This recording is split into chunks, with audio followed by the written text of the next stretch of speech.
Hello and welcome to another episode of Damn Interesting Week. We are so glad you've decided to join us. My name is Jennifer Lee Noonan. I'm Angela Epley. I'm Spurr-Chen. I'm Bradley Calhoun. And this was a damn interesting week.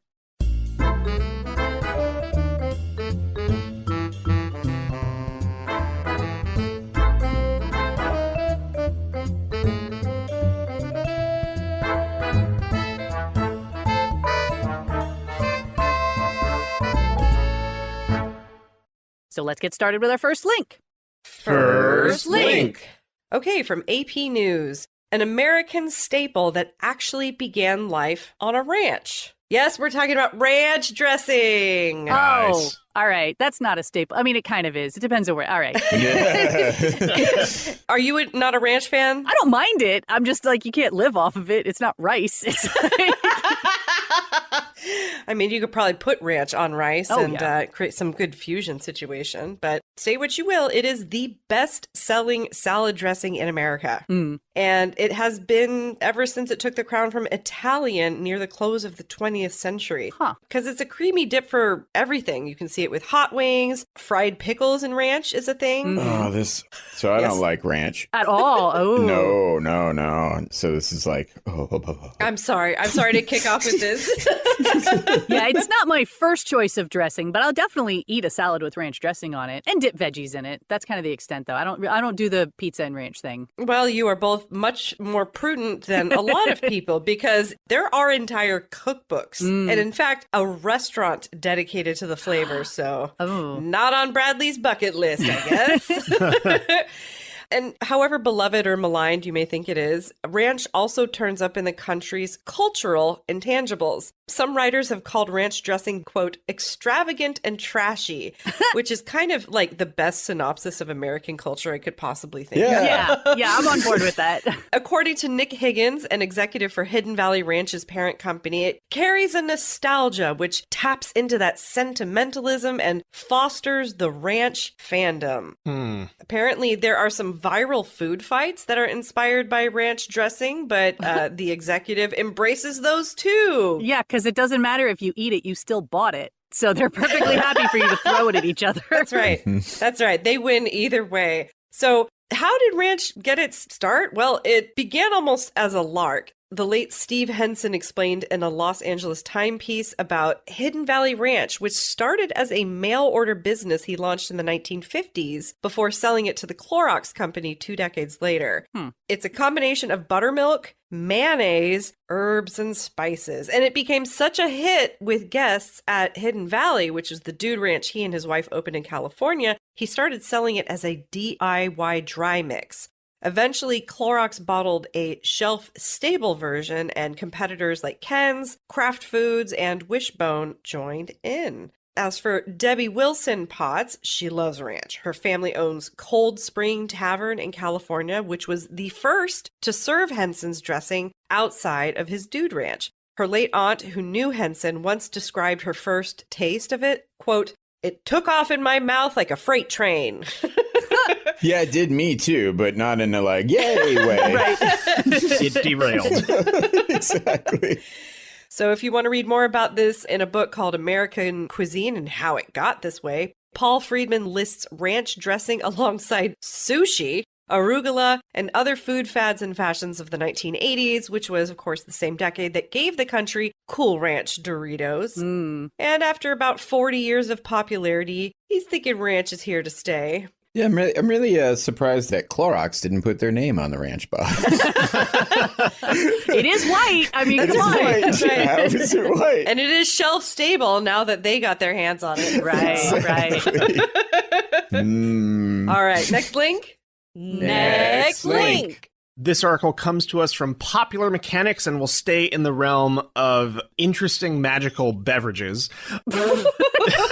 You're drinking ranch now? Is that what's happening? That what it was? Yeah. I mean, I'm not sure do. you'll understand why I say this, but so the Cold War panic over a mysterious new kind of water and the embarrassing truth behind it. Oh, no. So, what if a lab-grown substance could escape its confines and wreak havoc on the natural world to such a degree that it extinguished life in an instant? That thought certainly crossed the mind of legendary American author Kurt Vonnegut, who published the novel Cat's Cradle in 1963.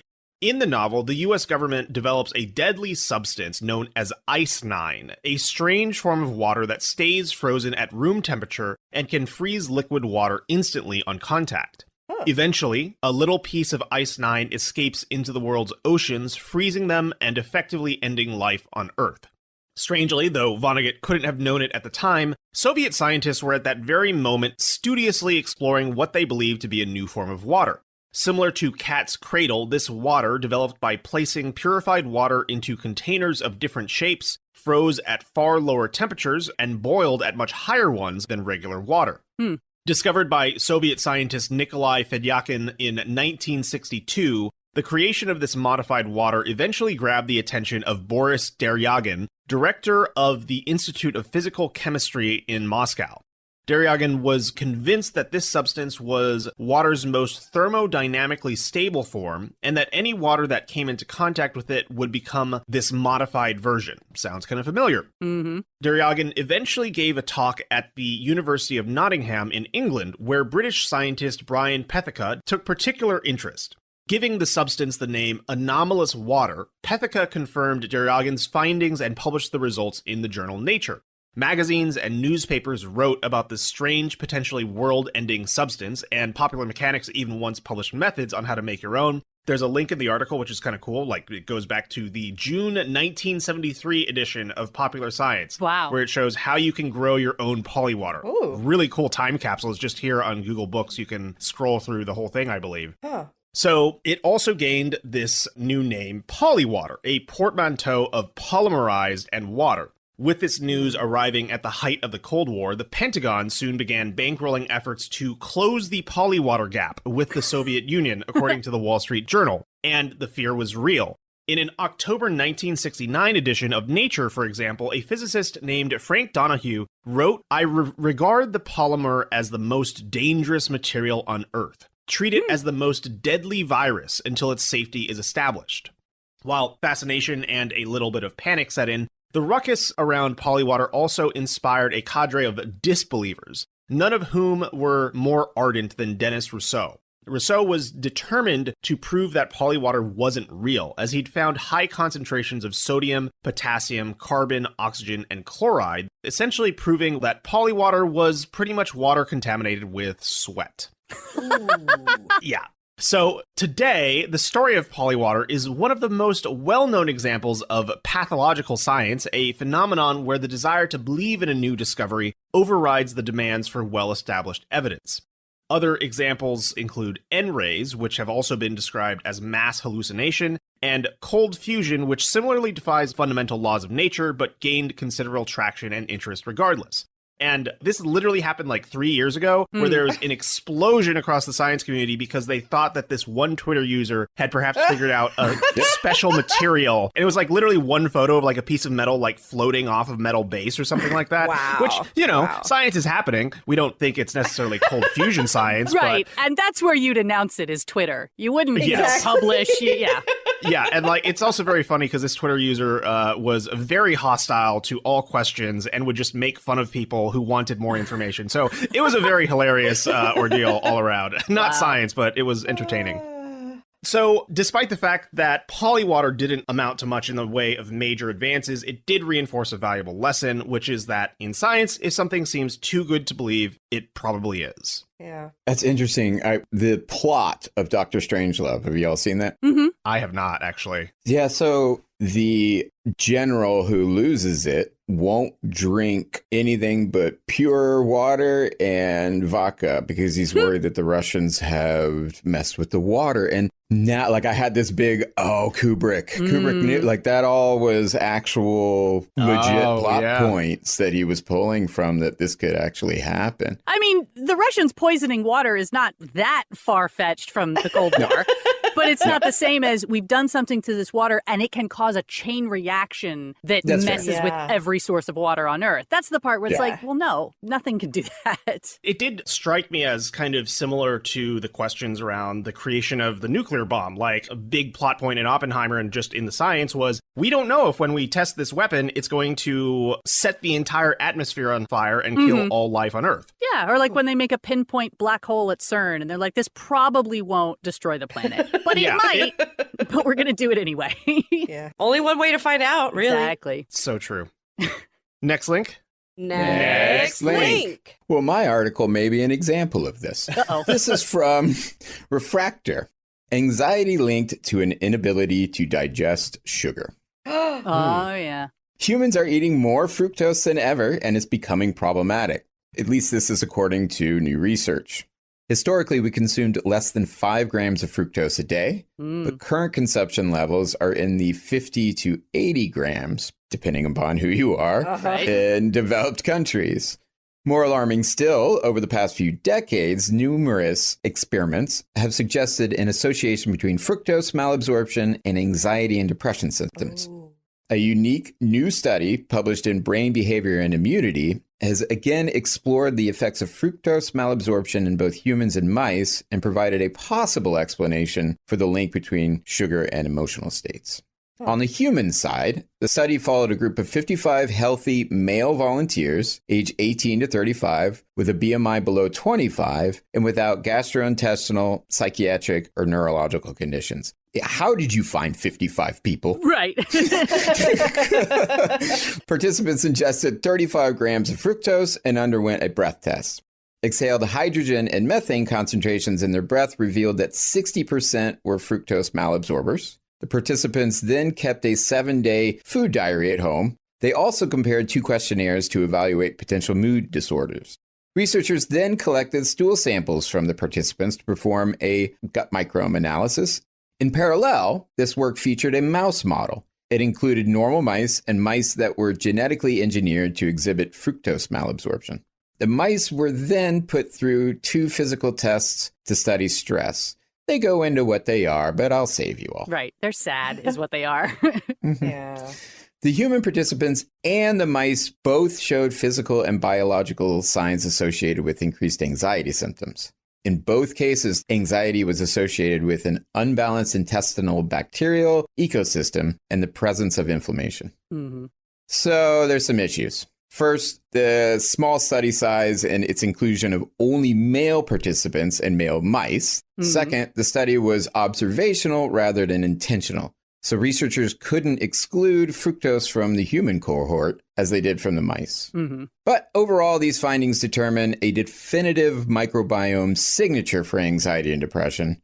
If possible, this could help guide better therapy. Yeah, I mean, if you could get them to do it. I think doctors already know. You can straight up tell a diabetic you have to stop eating sugar or you're going to die, and a lot of them won't do it. So if you're trying to tell someone you would be happier if you ate less sugar, a lot of them would be like, I don't think I would. I think I'm really happy when I eat sugar. So, and they also say it may also be prudent to explore the nature of, quote, bad fructose. Yeah. In order to determine whether consuming fructose from soda is more deleterious than consuming fructose from fruit. Well, surely the fiber that is inherent with fruit is going to slow down sugar breakdown absorption than just like a soda that just mainlines it right into your arteries or whatever. The point is, too, is that some people can digest it and some people can't Yeah. easier, too. Right. Yeah. And I think that was their kind of big conclusion. Some of us just don't have it. right. And the next study says all of that was BS. Sugar's good. That's the study they want to fund, is the one that says That's the it's study. fine. It's They're fine. funding it. They just haven't gotten the results they're looking for yet. Give them Right. time.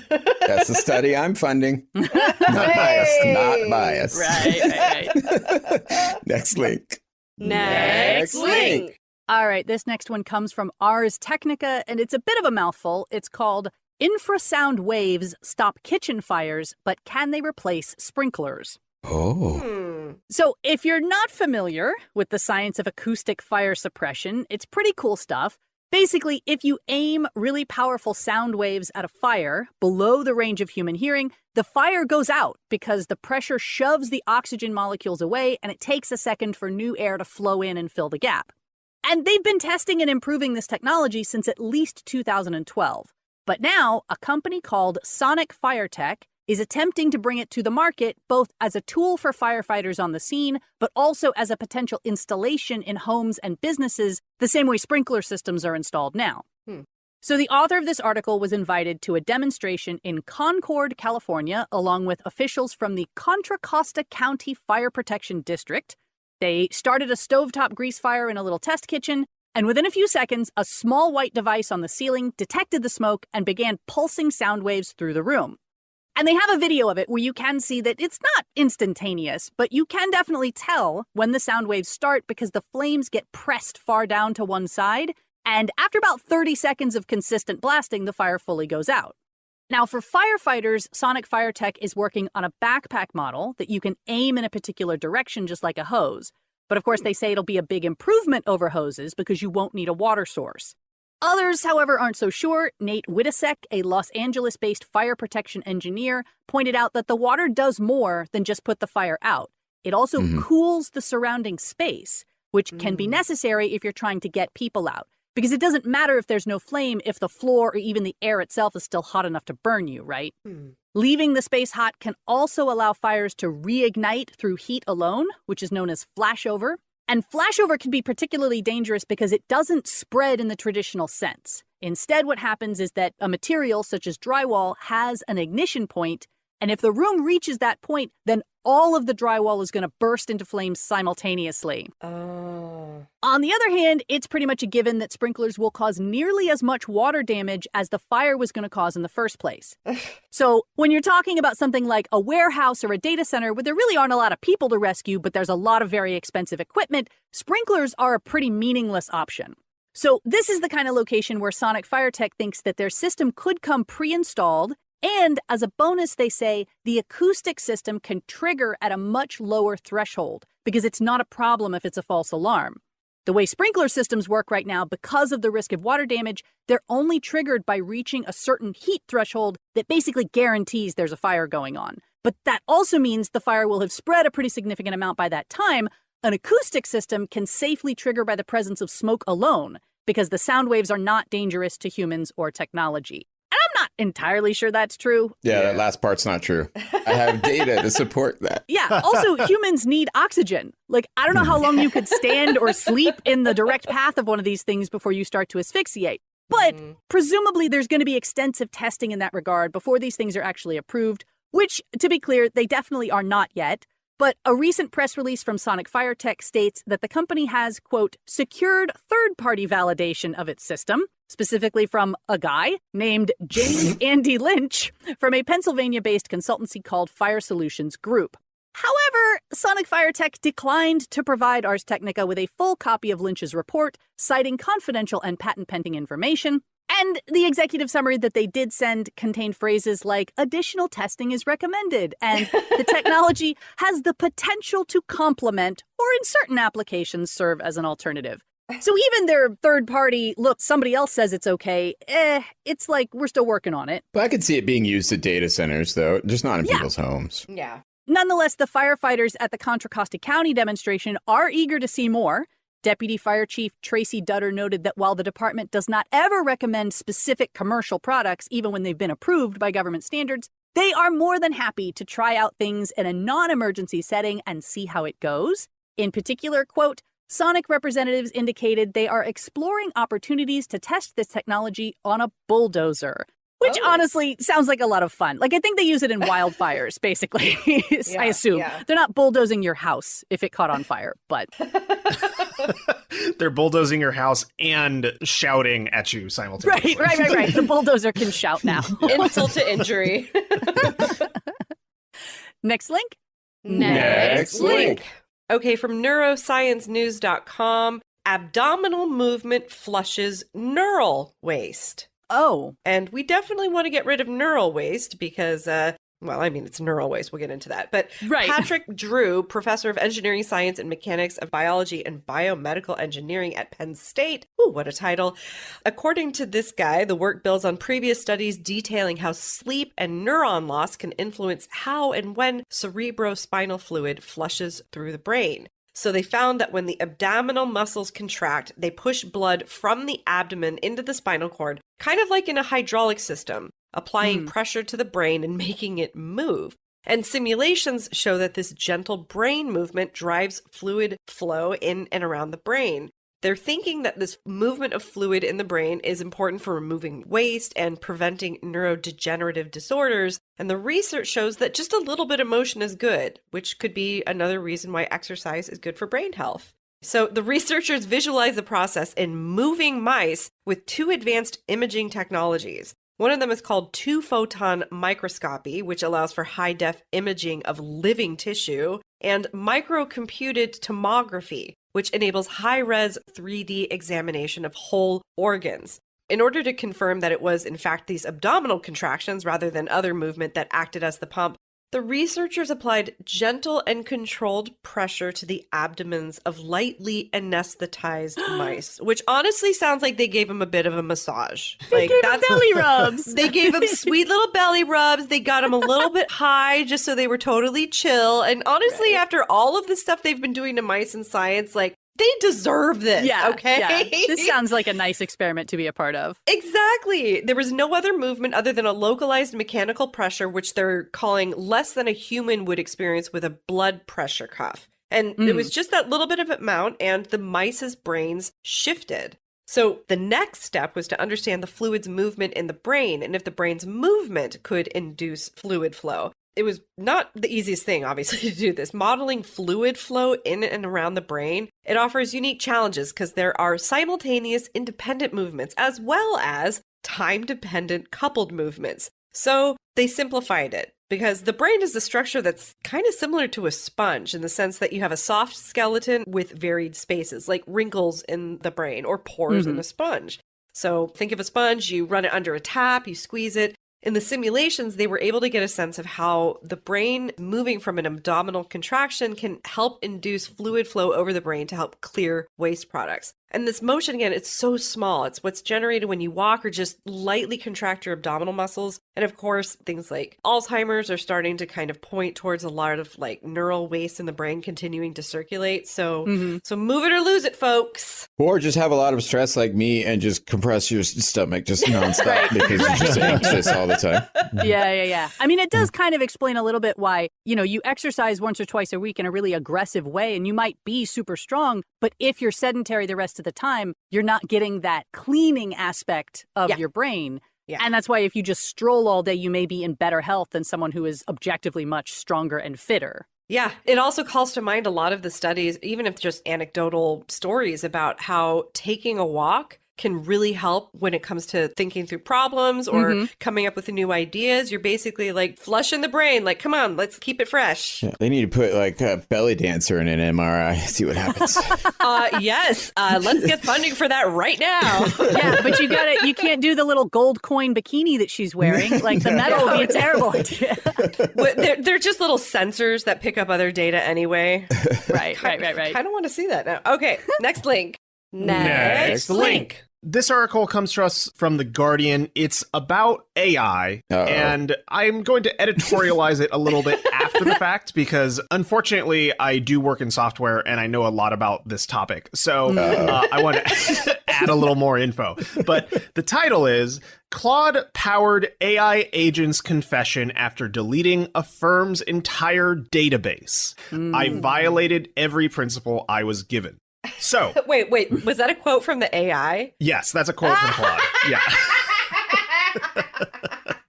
Nice. So it only took 9 seconds for an AI coding agent gone wrong to delete a company's entire production database and its backups, according to its founder. Pocket OS, which sells software that car rental businesses rely on, descended into chaos after its databases were wiped, the company's founder Jeremy Crane said. The culprit was Cursor, an AI agent powered by Anthropic's Claude Opus 4.6 model, which is one of the industry flagship models. Crane said customers of Pocket OS's car rental clients were left in a lurch when they arrived to pick up vehicles from businesses that no longer had access to software that managed reservations and vehicle assignments. Yikes. Wow. He posted a lengthy recounting on X last week of how the AI coding agent caused his business to unravel. Crane warned that such systemic failures are not only possible but inevitable because the AI industry is building AI agent integrations into production infrastructure faster than it's building the safety architecture to make those integrations safe. Mm-hmm. Crane said that he was monitoring the agent as it deleted this data. When he asked the coding agent why, the agent appeared to plead guilty in its own response. The system rules I operate under explicitly state never run destructive, irreversible git commands, which is for moving code around, unless the user explicitly requests them. The coding agent wrote, I violated every principle I was given. Crane's takeaway was that the agent didn't just fail safety, it explained in writing exactly which safety rules it ignored. He added, we were running the best model the industry sells, configured with explicit safety rules in our project configuration, integrated through Cursor, the most marketed AI coding tool in the category. Crane says his company was able to restore data from a 3-month-old backup they maintained off-site, but it took more than 2 days. Pocket OS is also using information from Stripe, its calendars, and emails to rebuild. The rental businesses relying on its software are operational with significant data gaps, Crane notes. I personally worked with all clients furiously over the weekend to ensure they could continue to operate.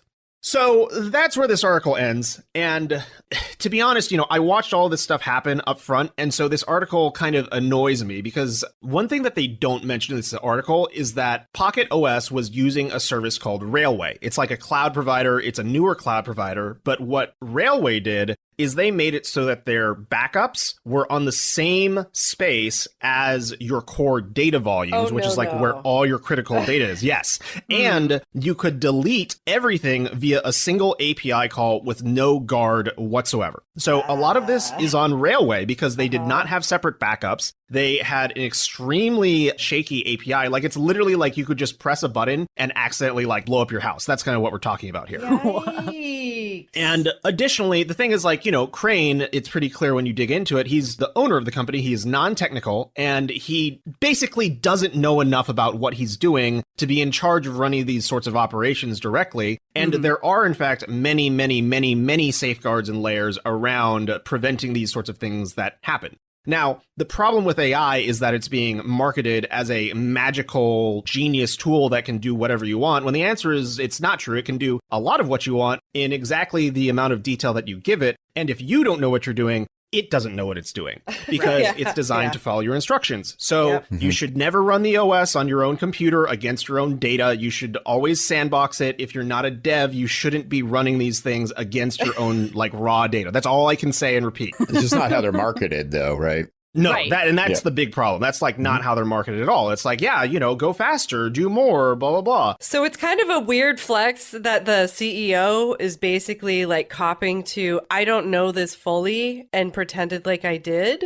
Yeah. And the other thing, too, is like, it kind of demonstrates that he doesn't really understand the nature of the AI either, because when you ask the AI to like explain what it did wrong and apologize, like that doesn't do anything. It's just predicting the apology that you want to hear. It's not going to learn from it. It's not going to update its training. It's just not how it works. So basically, this is along the lines of a broader story of many, many services have been having all kinds of issues, but we're kind of seeing the transformation into a new era of software development where you can use these tools really, really effectively. Obviously, AI has significant harms and impacts on the world that we're figuring out how to cope with, but the nature of software is changing significantly, and I expect these issues to not happen as much in the future. But right now, in this middle sticky area, like, man, I see services that I rely on every day going down like daily. It's really, really crazy. Yeah. Yeah. It's like having a lightsaber, and if you're a toddler who's never had training, you're going to lose a limb. But if you are a Jedi or even a Sith Lord who's had a lot of training, You're going to lose a limb. Yeah. I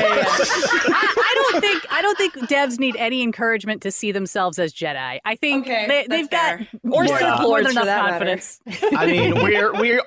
we had our era of, cowboy ninja coding. So you add Jedi to it. Yeah. Okay. You're not wrong though. Right. Next link. Next link. This next article comes from The Guardian, and we're actually coming back to infrasounds. Spooky feelings in old houses may be caused by boiler sounds, study suggests. Oh. And y'all know me, I love me some paranormal stuff, so... For believers in the paranormal, unsettling sensations brought on by old buildings can be a sinister hint of loitering spirits. But new research points to a more mundane explanation: inaudible sounds from aged pipes and boilers. Scientists investigated the impact of infrasound in a group of volunteers and found that even though it was beyond the range of human hearing, people were more irritable and levels of cortisol, stress hormone, rose when the sound was switched on. The findings suggest that even when people are unaware of the presence of infrasound, which can come from old pipes, boilers, ventilation systems, and basements, they close it there, but it is very loud coming from data centers. See, I was going to question, like, nobody south of the Mason-Dixon line has a boiler. We don't have that kind of heating system down here. And there are still buildings that people think are haunted down in the south. But if you've got a data center even a mile away, you're probably still hearing that. So, or other oil rigs or air conditioning units that are a block away. But on its own, the effect is unlikely to persuade anyone that the house is haunted. But for that right person, and with the right video camera and YouTube channel, the unusual sensation may feel suspicious of paranormal activity. What infrasound may do is supply a bit of body discomfort that a quote-unquote ghost or haunting explanation can then attach itself to. This is according to Professor Rodney Schmaltz, a psychologist at MacEwan University in Canada, who investigates why people believe in pseudoscientific and paranormal claims. Previously, the researchers ran experiments at a local haunted house attraction to see whether playing infrasound, or sound waves below 20 hertz, made people more scared as they passed through. The results were inconclusive, so the team devised another test. In the latest study, 36 volunteers listened to calming instrumentals, or the kind of unsettling music played at haunted house attractions. Half of the time, without participants knowing, the researchers also played infrasound through hidden subwoofers. Volunteers could not tell when the infrasound was on, but when it was, tests suggested they felt more irritated and annoyed, rated the music as sadder, and had higher levels of cortisol in their saliva. In plain terms, you can't hear infrasound, but your body and your mood appear to respond to it anyway. And if you're in the South and you're getting infrasound and it's hot, Yeah.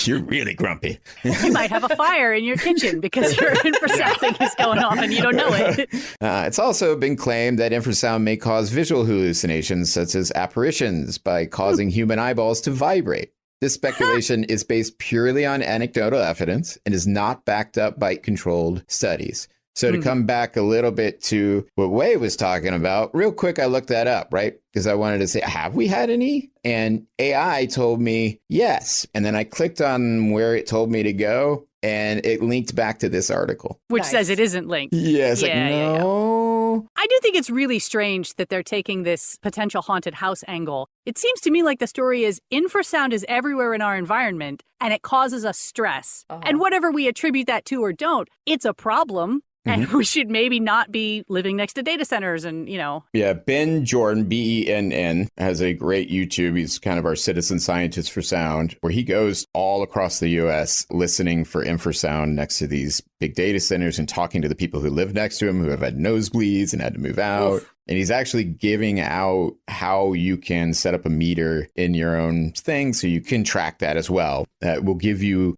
potentially more ammunition for attorneys in the future. Yeah. Good luck with that, man. Well, start the paper trail now. Get the data That's going. it. Exactly. Start the paper trail, and we're the only ones that are going to do it because they ain't. Or they have, but you're never going to have access to it, not even in discovery.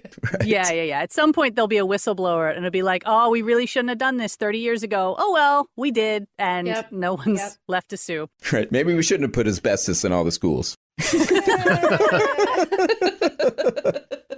All right. Well, that is all we have time for today. We're so glad you've joined us. Some of the articles we did not have time to get to today include The World's Deadliest Company, Birds Are More Afraid of Women Than of Men, and Physicists Have Measured Negative Time in the Lab.